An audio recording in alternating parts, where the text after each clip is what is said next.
날씨가 많이 따뜻해졌습니다. 우리 한번 옆에 분들과 앞뒤좌우로 인사하시겠습니다. 사랑합니다. 인사하시기 바랍니다. 사랑합니다. 감사합니다. 불행하게 사는 사람들에게 두 가지 공통점이 있습니다. 첫 번째 나타나는 현상은 뭐냐면 불행하게 사는 사람들에게 나타나는 두 가지 공통점이 있는데 그 첫 번째는 그 심리학 용어로 행선지병 이렇게 얘기합니다. 그 destination disease라고 말하는데 행선지병 그거를 뭐라 그러냐면 내가 그 자리에 앉으면 행복할 텐데 내가 그 위치에 오르면 행복할 텐데 행복의 조건을 내가 어떤 자리나 지위 그걸로 착각을 합니다. 그리고 두 번째로 그 특징이 나타나는 것이 불행한 사람들의 특징 중에 하나가 뭐냐면 특정한 사람에 대해서 의존을 하는 증상을 보입니다. 특정한 사람을 의존합니다. 이게 summon sickness라고 하는데 그 사람하고 살면 행복할 텐데 이렇게 얘기합니다. 그 사람하고 일하면 행복할 텐데 이렇게 얘기합니다. 내가 부모를 잘 만났으면 행복할 텐데 내 자식도 다른 누구와 같이 저 자식처럼 그랬으면 내가 행복할 텐데 이렇게 이야기를 합니다. 이게 불행하게 사는 사람들에 나타나는 두 가지 특징입니다. 내가 얼마나 오래 살 수 있나, 내가 얼마나 오랜 삶을 살아갈 수 있는가, 거기에 대해서 우리가 할 수 있는 것은 아무것도 없습니다. 우리가 선택할 수가 없습니다. 그러나 그 오랜 세월 동안 얼마나 가치 있고 보람 있는 인생을 살 것인가 대해서는 우리가 스스로 선택할 수 있다는 사실을 믿으시기를 바랍니다.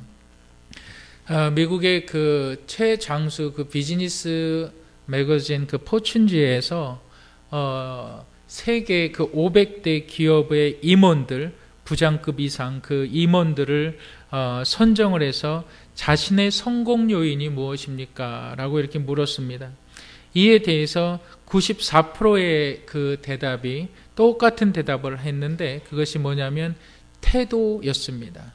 삶의 태도. 삶의 태도가 나쁜 사람이 성공한 것은 거의 없다는 것을 통계적으로 간접적으로 표현을 합니다. 우리가 오늘 읽은 성경 본문에 보면 여호와 하나님께서 택하신 이스라엘 백성들이 반드시 취해야 할 행동을 말하고 있습니다. 이 행동에 대해서 여호와 하나님께서는 너희가 이러한 행동을 하면 반드시 기필코 너희가 하늘의 축복을 받게 된다. 이렇게 얘기하고 있습니다. 그래서 오늘 하나님의 이 기록된 말씀이 저와 여러분들에게 적용되어지는 축복의 말씀이라는 사실을 믿으시기를 주님의 이름으로 축복합니다. 오늘 말씀의 제목은 축복된 인생의 세 가지 행동입니다. 축복된 인생의 세 가지 행동. 여호와 하나님께서 이스라엘 백성들을 축복하기 원하십니다. 하나님께서 이 축복을 이스라엘 백성들에게 참으로 내리시기를 원하신다는 거예요. 그래서 이 축복을 받기 위해서 이스라엘 백성들이 취해야 할 첫 번째 행동이 있습니다. 그 첫 번째 행동이 무엇입니까? 바로 올바른 선택을 하는 것입니다. 다시 한번 올바른 선택을 하는 것입니다. 우리 본문 26절부터 28절을 함께 읽어보도록 하겠습니다. 본문 26절부터 28절 시작. 내가 오늘 복과 저주를 너희 앞에 두나니 너희가 만일 내가 오늘 너희에게 명하는 너희의 하나님 여호와의 명령을 들으면 복이 될 것이요 너희가 만일 내가 오늘 너희에게 명령하는 도에서 돌이켜 떠나 너희의 하나님 여호와의 명령을 듣지 아니하고 본래 알지 못하던 다른 신들을 따르면 저주를 받으리라. 신명기는 여러분들 우리가 읽고 있는 이 신명기는 모세오경의 마지막 책입니다. 모세오경의 마지막 책이고 이 책의 내용은 이스라엘의 지나간 역사에 대해서 반복적으로 계속해서 재확인시켜주는 모세의 가르침이 이 책의 내용입니다. 신명기서를 한마디로 요약을 하면 이스라엘 백성들의 장래의 운명, 이스라엘 백성들의 장래의 운명은 오직 그들 각자의 삶의 선택에 달려있다. 그들 각자의 삶의 선택에 달려있다는 거예요. 이 이스라엘 백성들이 올바른 선택을 하기 위해서 모세는 지나간 역사 가운데 하나님께서 이스라엘 백성들을 어떻게 인도하셨고 축복하셨는지 그것을 세세하게 가르치고 있습니다. 오늘 저와 여러분들이 읽은 본문 26절에 보면 여호와 하나님께서 복과 저주를 이스라엘 백성들 앞에 두었다는 거예요. 여기서 복이라는 단어는 그 바라카, 영어로 얘기하면 blessing이라고 말합니다. 이 blessing이라는 것은 누차 얘기했듯이 하늘로부터 내려오는 형통한 삶의 축복이라는 것을 여러분 믿으시기를 바랍니다. 또한 저주라는 것이 있어요. 저주라는 것은 케랄라라는 뜻이에요.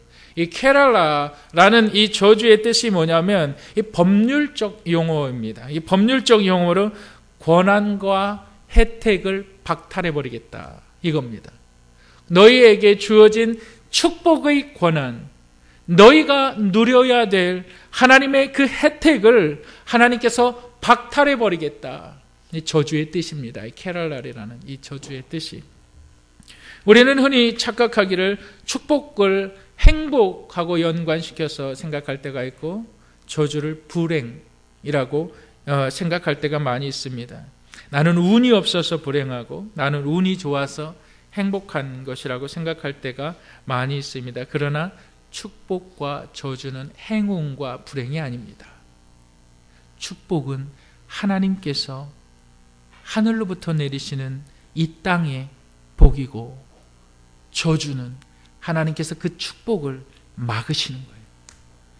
하늘의 축복을 하나님께서 단절시켜버리는 거예요. 여러분 이 뜻을 바로 이해하시기를 바랍니다. 이 축복과 저주를 하나님께서 이스라엘 백성들 앞에 놓았습니다. 이스라엘 백성들이 이제 축복을 선택을 할 수가 있고 저주를 선택을 할 수가 있는데 27절 우리 다 같이 한번 읽어보도록 하겠습니다. 시작. 너희가 만일 내가 오늘 너희에게 명하는 너희의 하나님 여호와의 명령을 들으면 복이 될 것이요. 하나님께서 27절에 보면 여호와의 명령을 들으면, 다시 이야기해서 여호와의 명령을 들으면 너희가 축복을 선택하는 자가 된다는 거예요. 여기에 축복이 있고 여기에 저주가 있습니다. 누구나 축복을 선택하고 싶죠. 누가 저주를 선택하고 싶겠습니까? 그런데 너희가 축복을 선택하는 것은 여호와의 명령을 들으면 이라고 분명히 얘기하고 있어요. 그런데 여호와의 명령을 듣지 아니하면, 여호와의 명령을 듣지 않는 것이 바로 저주를 선택한다는 거예요. 그러면 여호와의 명령을 듣는 것은 뭘 말할까요? 오늘날 여호와의 명령을 듣는 것은 무엇을 이야기할까요? 여호와의 명령을 듣는다는 것은 기록된 하나님의 성경 말씀을 읽는 것을 믿으시기 바랍니다. 여호와의 명령을 듣는다는 것은 저와 여러분들이 가지고 있는 기록된 성경 말씀을 읽는 것이 하나님의 축복을 선택하는 것이라는 사실을 믿으시기를 주님의 이름으로 축복합니다. 하나님께서 하나님의 축복을 통해서 이 땅의 형통함을 이루신다는 사실이에요. 하나님의 말씀을 가볍게 여기고 업신여길 때에 하나님 여호와 하나님께서 그 이름으로, 여호와 하나님의 이름으로 내가 너를 반드시 저주하겠다 이거예요. 하나님께서 반드시 저주하는데 이 축복과 저주, 여러분 반드시 이 땅에서 이루어지는 생존을 위한 물질적인 복과 관련이 있습니다. 여러분 이 양자간의 선택을 하나님께서 이스라엘 백성들에게 하도록 하셨어요. 여러분들 축복을 선택하셨습니까? 여러분 저주를 선택하셨습니까? 한때 전 세계의 복음의 통로가 되었던 유럽의 교회, 영국을 비롯해서 전 세계의 복음의 통로가 되었던 유럽의 교회가 있습니다. 건물은 굉장히 화려합니다. 그런데 지금은 많은 교회들이 이슬람 사원으로 바뀌고 디스코텍, 유흥장으로 바뀌어 버렸습니다. 청교도들이 세운 미국이라는 나라, 동성연애자들이 3천만 명이 넘어가고 있습니다. 동방의 예루살렘이라고 불리던 한국교회, 여러분 지금은 세상이 조롱거리가 돼 있습니다. 복음의 능력이 사라진 것일까요? 아니면 하나님이 계시지 않는 것일까요? 여러분 무엇이 문제일까요? 그 이유는 성도들이 하나님의 말씀에서 떠났습니다. 통계에 의하면 70%의 성도들이 일주일에 단 한 번도 성경을 읽지 않습니다. 35%의 성도들이 아예 성경을 전혀 읽지 않고 있습니다. 15세기경에 이 성경 한 권의 가격이 현재 가치로 이야기하면 7천만 원 정도가 됩니다. 7천만 원. 여러분들이 그렇게 아무것도 아닌 것처럼 가지고 다니는 그 성경이 금속 인쇄술의 발달로 인해서 성경 17만 권이 인쇄되고 대중들에게 확산되었습니다. 역사상 처음으로 성도들이 하나님의 말씀을 읽고 먹게 되었습니다. 그때 크고 작은 부흥의 불길이 세계 도처에서 일어나게 되었습니다. 한국은 1880년에 처음으로 한글로 기록된 성경을 받았습니다. 그리고 1907년에 그로부터 약 20년 후에 1907년에 하나님의 말씀의 부흥이 일어나기 시작했습니다. 지난주에 김원길 목사님 모셔서 웨일즈 부흥에 대해서 이야기했는데 성령의 부흥이라고 얘기했는데 사실은 그 전에 말씀의 부흥이 먼저 있었어요. 하나님의 말씀이 800년대에 말씀이 성경이 보급되어지기 시작했어요. 사람들이 이 말씀을 읽기 시작했어요. 말씀을 읽는 자들을 통해서 성령의 역사가 일어나기 시작했어요. 성령의 역사가 일어나니까 기도하기 시작했고요. 하나님의 치유가 있기 시작했고요. 소망이 있기 시작했고요. 하나님의 고치심이 있기 시작했다는 겁니다. 여러분 이 말씀의 능력을 여러분 믿으시기를 주님의 이름으로 축복합니다. 여러분들의 삶과 여러분들의 인생에 있어서 하나님 내가 축복의 선택을 할 것이냐 내가 저주의 선택을 할 것이냐 올바른 선택은 하나님의 말씀이 여러분들의 삶을 주장하도록 하시는 것입니다. 하나님의 축복을 선택하시기를 주님의 이름으로 축복합니다. 로마서 10장 17절 이렇게 기록하고 있어요. 그러므로 믿음은 들음에서 나며 들음은 그리스도의 말씀으로 말미암느니라. 우리 성도들의 삶이 앞뒤 꽉 막힌 장벽으로 둘러쳐있지 있으시지 않으십니까? 건강의 문제, 또 여러 가지 문제들. 내가 하나님을 믿는다면 하나님이 막으시는 겁니다. 하나님이 여러분들을 저주하시는 것입니다. 하나님의 축복을 단절시키는 것입니다. 하나님의 말씀을 읽지 않는 자들에게 하나님께서는 하늘의 축복을 허락지 않으신다는 사실을 믿으시기 바랍니다. 여러분 지난 한 주 동안 얼마나 성경을 읽으셨습니까? TV는 얼마나 보셨습니까? 걱정은 얼마나 많이 하시면서 한숨은 얼마나 쉬면서 답답해 하셨습니까? 하나님의 기록된 말씀을 읽으시기 바랍니다. 여러분 우리 잠깐 시편 1장 1절 2절 우리 시편 우리 한번 복 있는 사람의 정의를 어떻게 하고 있나 시편 1장 1절 2절 우리 다 같이 한 목소리를 읽도록 하겠습니다. 시편 1장 1절 2절 다 같이 읽겠습니다. 시작. 복 있는 사람은 악인들의 꾀를 따르지 아니하며 죄인들의 길에 서지 아니하며 오만한 자들의 자리에 앉지 아니하고 오직 여호와의 율법을 즐거워하여 그의 율법을 주야로 묵상하는 자더라. 오직 여호와의 율법을 즐거워하여 그것을 주야로 묵상하는 자로다. 누가요? 축복된 자들이요. 삶의 올바른 선택을 하시기를 주님의 이름으로 축복합니다. 우리가 축복을 받기 위해서 취해야 될 두 번째 행동은 담대히 하나님의 축복과 저주를 선포하는 것입니다. 우리 어린이들 두 번째 그 가로에 꼭 넣으세요. 담대히 하나님의 축복과 저주를 선포하는 것입니다. 본문 29절을 함께 읽어보도록 하겠습니다. 29절 다 같이 읽겠습니다. 시작. 내 하나님 여호와께서 내가 가서 차지할 땅으로 너를 인도하여 들으실 때에 너는 그리심산에서 축복을 선포하고 에발산에서 저주를 선포하라. 30절. 이 두 산은 요단강 저쪽 곧 해지는 쪽으로 가는 길 뒤 길간 맞은편 모래 상수리나무 곁의 아라바에 거주하는 가나안 족속의 땅에 있지 아니하냐.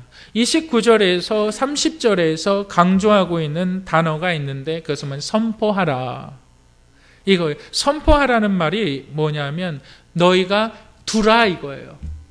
하나님의 말씀을 선포하라는 것은 하나님의 말씀을 그 사람에게 두라 이거예요. 결정을 하라 이 말이죠. 여러분, 하나님께서 이렇게 말합니다. 그리심산에서 축복을 선포하고 에발산에서 저주를 선포하라. 당시 고대 근동 사회에서는 다른 지역으로 이주하는 것은 단순히 이사를 가는 것을 뜻하는 것이 아닙니다. 내가 이주한다는 것은 다른 신을 섬기기 위한 방편이었습니다. 왜 그럴까요? 당시 농경 사회 가운데 있었죠. 근데 내가 사는 곳에 비가 잘 오지 않아요. 내가 사는 곳에 농사를 지어도 곡식이 풍성하게 자라나질 못해요. 열매가 수확되질 않아요. 땅이 문제가 있는 것이고 이 땅의 문제는 누군가 신이 그 땅을 축복하지 않는다는 생각을 했던 거죠. 그래서 사람들이 이주를 할 때에 신이 축복하는 그 땅으로 이주를 하자. 그래야만이 내가 그 신이 주는 축복을 누릴 수 있다. 이 고대 근동 사회의 생각이 그것이었습니다. 다른 지역으로 이사를 하면, 다른 지역으로 가면 다른 신들이 나에게 축복을 해줄 것이다. 이스라엘 백성들은 그러한 생각이 있었어요. 우리가 가나안이라는 곳에 가게 되면 우리 본문 11장에서 잠깐 보면 우리 11장 10절을 잠깐 한번 보시겠습니다. 11장 제가 한번 읽겠습니다. 11장 10절을 보면 내가 들어가 차지하려 하는 땅은 내가 나온 애굽 땅과 같지 아니하니 거기에서는 너희가 파종한 후에 발로 물대기를 채소밭에 댐과 같이 하였거니와 너희가 건너가서 차지할 땅은 산과 골짜기가 있어서 하늘에서 내리는 비를 흡수하는 땅이요 내 하나님 여호와께서 돌봐주시는 땅이라. 다시 이야기해서 하나님께서 그리심산에서 축복을 선포하고 에발산에서 저주를 선포하는데 그리심산과 에발산은 마치 마주보고 있는 산입니다. 마치 마주보고 있는 산인데 가나안 지역으로 들어가려면 이 그리심산하고 에발산이 가나안 지역에 있어서 가장 처음에 동서남북을 이루는 위치가 돼요. 다시 이야기해서 에발산과 그리심산을 지나지 않으면 가나안 영역에 들어갈 수가 없는 거예요. 그 입구에 하나님께서 이스라엘 백성들에게 축복을 놓습니다. 저주를 놓습니다. 다시 이야기해서 땅이 문제가 되는 것이 아니에요. 하나님께서 이미 그 땅을 축복하셨다. 하나님께서 이미 그 땅을 너에게 주었다라고 하나님께서 이미 말씀을 해준 거예요. 근데 이스라엘의 백성들이 땅을 지나가면서 잘못된 생각이 있는 거예요. 그 잘못된 생각이 뭐냐면 하나님께서 주신 저 땅, 내가 어느 곳에 가도 하나님의 축복이 나의 삶을 통하여서 임할 것이다. 이 생각이 아니라 저 땅은 뭘 해도 잘 되는 땅이다. 저 땅은 뭘 해도 하나님께서 축복을 저 땅은 이미 땅이 비옥하고 이미 무엇을 심어도 다 풍성하게 열리는 수확을 할 수 있는 그 땅이다. 이스라엘 백성들이 그런 생각을 했다는 거예요. 그래서 하나님께서 이렇게 얘기합니다. 똑같은 땅이지만 너희에게는 저주가 되고 어떤 자들에게는 축복이 된다. 똑같은 땅이지만. 그런데 어떠한 사람에게는 축복이 되고 어떠한 사람에게는 저주가 되는가? 여러분 보시길 바랍니다. 여러분 29절에 내 하나님 여호와께서 내게 가서 차지할 땅으로 너를 인도하여 들이실 때에 너는 그리심산에서 축복을 선포하고 에발산에서 저주를 선포하라. 하나님께서 이렇게 말씀을 하십니다. 이미 그 땅을 이미 축복된 땅이다. 내가 그 땅은 보호할 것이다. 그런데 그 땅이 너희에게 저주가 되고 어떤 사람에게는 축복이 된다. 어떤 사람에게 저주가 되고 어떤 사람에게 축복이 될까요?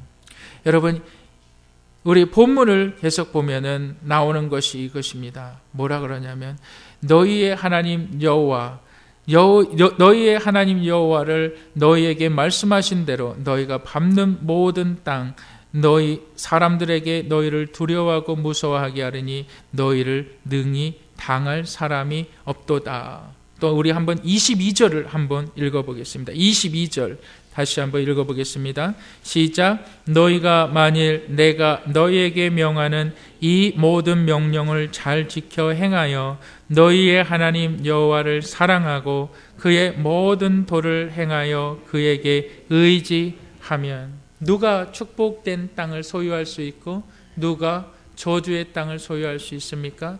여호와 하나님을 사랑하는 자. 여호와 하나님을 사랑하는 자들이 어떠한 행동을 하게 될까요? 저는 지난 수요일에 그 몇몇 권사님들과 구역 예배를 드렸습니다. 구역 예배를 드릴 때 함께 기도하면서 제 마음이 막 불같이 뜨겁게 타올랐습니다. 그래서 하나님께서 이 예배를 받으시는구나. 그 강한 성령의 음성이 들려졌습니다. 뜨겁게 기도했습니다. 교회를 위해서, 가정을 위해서, 나라를 위해서. 그러면서 구역 예배를 드릴 때에 이 구역의 한 사람 한 사람이 이것을 간절히 사모하고 있구나. 무엇을요? 기도하는 것을요. 무엇을요? 부르짖는 것을요. 하나님 앞에 부르짖고 싶어서 하나님 앞에 간절히 기도하고 싶어 하시는구나. 하나님께서 이 구역 예배를 받으시는구나. 여러분 누가 하나님을 사랑하는 자들일까요? 기도하는 자들입니다. 부르짖는 자들입니다. 여러분 예수님께서 이 땅에 오셨을 때에 예수님께서 12명의 제자들을 택하셨습니다. 그리고 예수님께서 그들에게 말씀하셨습니다. 무엇을 말씀하셨을까요? 여러분 12명의 제자들이 예수님이 이제 승천하셔서 예수님이 계시지 않을 때 그들에게 여전히 삶의 문제가 있었어요. 내가 어떻게 하면 귀신 들린 자를 내쫓을 수가 있고 내가 어떻게 하면 병든 자를 고칠 수가 있고 내가 어떻게 하면 삶을 위해서 나의 생계를 위해서 돈을 벌을까? 그들의 삶의 문제는 여전히 있었습니다. 내가 어떻게 하면 예수 그리스도의 복음을 잘 전할 수 있을까? 그런데 예수님은 그 제자들에게 한 번도 그러한 것을 가르쳐 주신 적이 없어요. 예수님께서 오직 가르쳐 주신 것이 하나예요. 예수님께서 제자들에게 오직 가르쳐 주신 것이 단 하나입니다. 여러분 그것이 뭡니까? 너희는 이렇게 기도하라예요. 너희는 이렇게 기도하라. 마귀를 어떻게 대적하는가를 가르치지 않았고 삶의 영역에서 너희들이 해결해야 될 문제를 이렇게 하라 가르치지 않았고 너희는 먼저 이렇게 기도하라라고 말씀하셨습니다. 하나님께서 하나님의 아들 예수님께서 제자들을 통해서 유일하게 말씀하신 단 한 가지 기도하라입니다. 기도하라. 기도를 가르치셨습니다. 기도를 가르치셨어요. 기도하면 하나님이 이루신다. 기도하면 하나님의 역사가 나타난다. 아니 그것보다 더욱더 중요한 것이 기도하는 자는 하나님을 사랑하는 자입니다. 예수님은 기도의 사람이었어요. 예수님은 기도하는 분이었어요. 여러분, 기도하십니까? 기도하면 축복입니다. 기도하지 않습니까? 하나님이 여러분들을 저주하십니다. 하나님은 기도하는 자들을 축복하십니다. 예수님의 기도를 우리는 알 수 있습니다.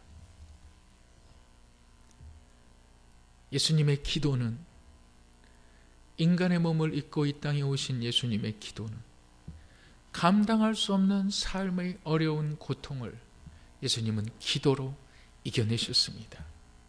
또한 이겨내셨을 뿐만이 아니라 하나님의 사랑을 나타내셨습니다. 하늘의 영광된 보좌를 버리시고 이 땅의 낮고 낮은 자리에 죄인의 몸을 입으시고 저와 여러분들의 죄를 다 담당하셔야만 했던 그 하나님의 놀라운 은혜, 기도의 힘으로 그것을 감당하셨습니다. 기도의 능력으로 그 일을 이루셨습니다. 예수님은 기도의 사람이었어요. 기도하시기 바랍니다. 여러분들의 기도하지 않는다면 하나님께서 여러분들의 삶의 영역을 막으실 것입니다. 신명기 6장의 말씀처럼 들어와도 복을 받고 나가도 복을 받는 자들이 아니라 돈을 꾸러 다니는 자들이 될 것입니다. 꾸어주는 자들이 아니라 돈을 꾸러 다니는 자들이 될 것입니다. 반드시 하나님께서 여러분들을 꼬꾸라뜨리실 것입니다.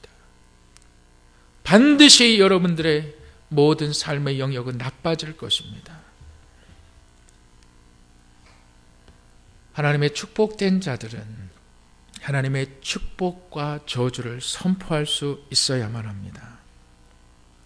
여러분, 기도하시고 기도하지 않는 분들이 계시다면 저주를 선포하십시오.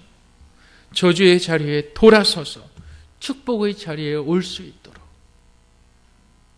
여러분 말씀해 주시기를 주님의 이름으로 축복합니다. 축복을 받기 위해서 취해야 할 세 번째 행동이 있습니다. 세 번째 행동, 물질의 풍성함을 누리는 것입니다.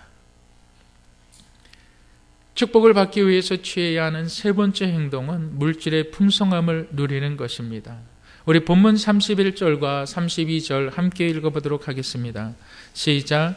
너희가 요단을 건너 너희의 하나님 여호와께서 너희에게 주시는 땅에 들어가서 그 땅을 차지하려 하나니 그것을 차지하여 거기 거주할지라.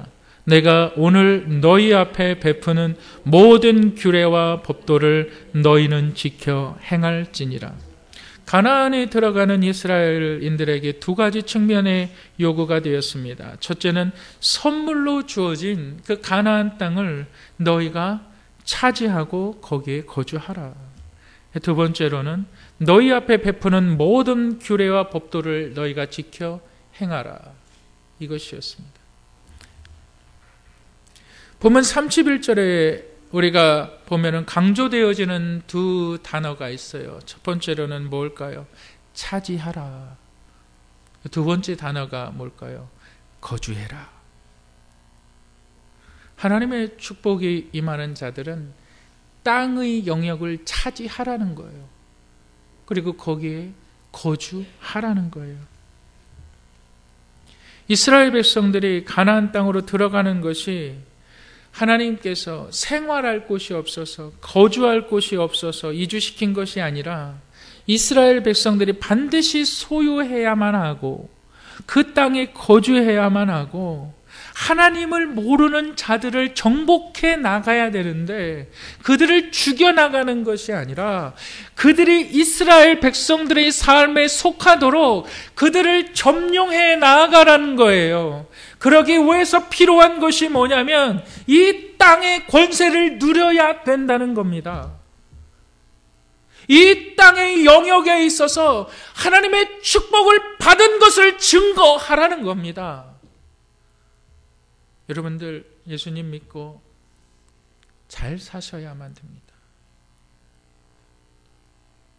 왜요?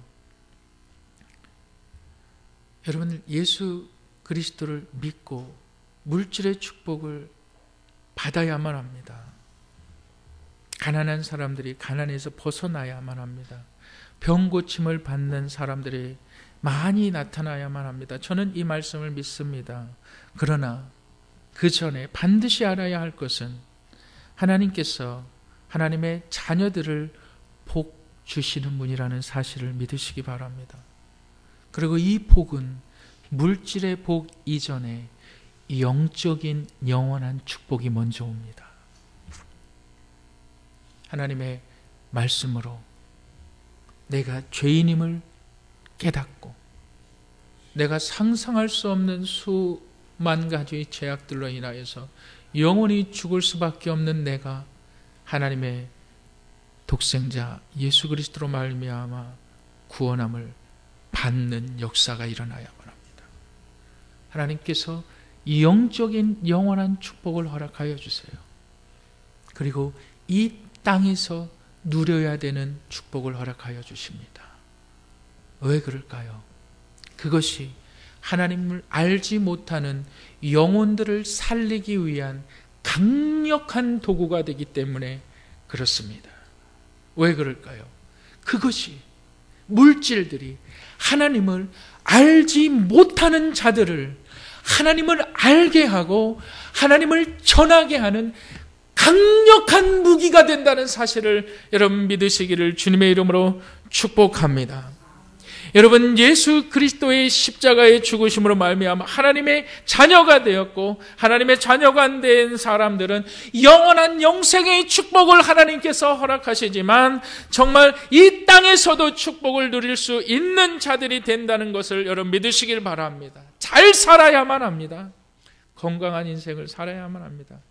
우리가 그 민수기서에 읽으면 모세가 죽을 때 그의 눈이 쇠하지 아니하고 그 귀력이 쇠하지 아니하였다. 죽을 때까지 그의 신체 어디 하나 고장난 부분이 없었다. 건강하게 살아야만 합니다. 구워줄지언정 꾸지 않는 인생이 되어야만 합니다. 생명이 끊어질 때까지 기력이 쇠해지지 말아야만 합니다. 여러분, 그리스도인들의 물질의 풍성함이 삶에 나타나야만 하는데 물질을 쌓아두는 미련한 인생이 되지 마시길 바랍니다. 내 풍성한 물질로 영혼을 살리시기를 바랍니다. 하나님의 축복이 계속적으로 임하시기를 주님의 이름으로 축복합니다.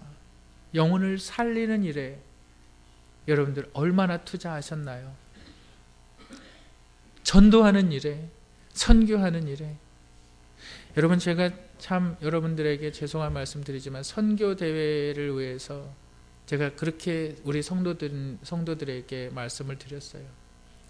약 90명의 외국인들이 한 지역에서 오는데 그들이 비행기 값이 없습니다. 한 사람이 비행기 값이 23만 원입니다. 그것을 위해서 적게나마 우리가 뭐 정말 전자파 스티커도 하고 좀 여러분들 양해를 구했어요. 결과는 참담했습니다. 정말 여러분 그러면 안 됩니다. 여러분 그러면 안 돼요. 하나님의 일을 그런 식으로 생각하지 마시기 바랍니다. 영혼을 살리는 일이잖아요. 복음이 증거되는 일이잖아요. 하나님의 일을 거지에게 동냥하듯 여러분 그렇게 생각하지 마시길 바랍니다. 어떻게 하나님께서 그런 분들을 축복할 수가 있겠어요? 어떻게 하나님께서 그런 분들을 복 내리실 수가 있겠어요? 여러분들 하나님의 일을 가볍게 여기지 마시길 바랍니다. 하나님의 일을 업신 여기지 마시길 바랍니다. 순간의 선택이 10년을 좌우한다라는 그 TV 광고가 있습니다. 지금은 LG인데 그 옛날에는 금성 TV라고 말합니다. 하나님께서 지금 우리 가운데 선택을 하라고 말씀하십니다. 너희가 축복을 선택할 것이냐, 저주를 선택할 것이냐. 이 두 개가 너희 안에 놓여 있다. 축복을 선택하는 자들의 행동은 하나님의 말씀을 주야로 읽고 묵상하는 자들이고, 하나님을 사랑하는 자들이고, 하나님을 사랑하는 자들은 기도합니다. 기도합니다. 이 땅에서 물질의 복을 누려서 하나님의 영혼들을 구원하는 일을 합니다. 저주를 선택하는 자들은 하나님의 말씀을 읽지 않습니다. 기도하지 않습니다. 하나님의 일을 나와 상관없이 여깁니다. 여러분들은 하나님의 축복된 자들입니까? 하나님의 저주 가운데 있는 자들입니까? 하나님의 축복을 받는 여러분들이 되시기를 주님의 이름으로 축복합니다.